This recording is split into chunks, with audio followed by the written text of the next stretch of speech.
What is good, guys? It's your boy Aki checking in here with you on New Year's Day. So, right now, I'm currently just doing a little bit of reading and wanted to shoot out a video and talk about what it was that I learned last week in my REI meeting. And that is the most important thing in a real estate transaction. Now, you might think it might be the price of a property and what have you, trying to negotiate and get over on somebody so that you can get a super sweet deal.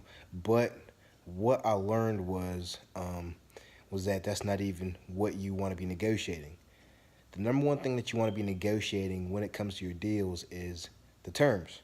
What do I mean by that? Well, this landlord was talking about how he got 36 properties uh, in a year when he recently just got out of jail, or his friend just recently got out of jail. And this is a guy in town that is infamous by everybody. This guy has a brand around town. This guy has a name for not necessarily being the most, I guess you could say, ethical guy when it comes to business. But that's neither here nor there. What he did was he actually turned around. He lost all his properties, was in a situation, and then he went to jail for some time. And then when he got out, he got a whole bunch of properties all at once. Like I said, all in 1 year. And so the way he did this was he went after properties that had either judgments or liens on them. Let me say that again: judgments and liens.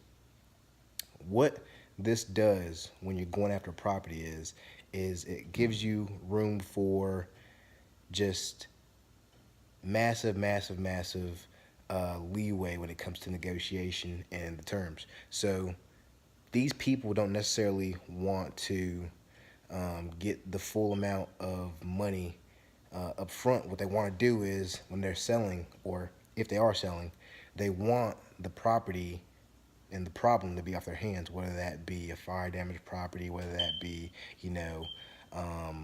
foreclosures, so on and so forth. So what he did was he made it that he could make payments on these properties, and not only payments, but the minimum amount of payments for the allotted amount of time. So, for instance, he had crazy terms like $500 a month for 500 months for some of these properties. And these people were going to get their full out amount that they wanted, but it just wasn't all at once. And this guy's just a ninja, because the reason he could do this is because these properties had liens on them and judgments. So that means that these properties, he's taking on a lot of risk as an investor, and so he could negotiate that, since he's taking on all this risk, that in order for them to get out of the property, that these are the stipulations and these are the terms that he'll buy the property under. And so he did that a bunch of times, like I said, over 30 plus times, and he got a huge portfolio and cash flow on these properties for that amount. Now, what does that mean for us in wholesaling? Well, quite frankly, that just means that don't leave deals on the table. There's situations to whereas you think that people, or we as a wholesalers, we assume that people want the full amount all at once. A lot of the times when you're talking to motivated sellers, they're older, right? So they don't need that full amount of money all at once. Try to see if you can do a down payment and then do payments on the rest of it. There's lease options when it comes to wholesaling. There's so many different ways that you can do it. So literally just have fun with it.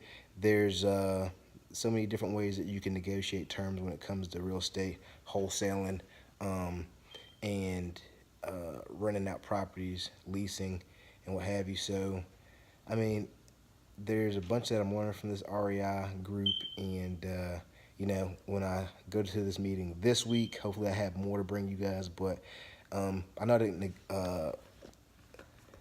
totally explain that in the most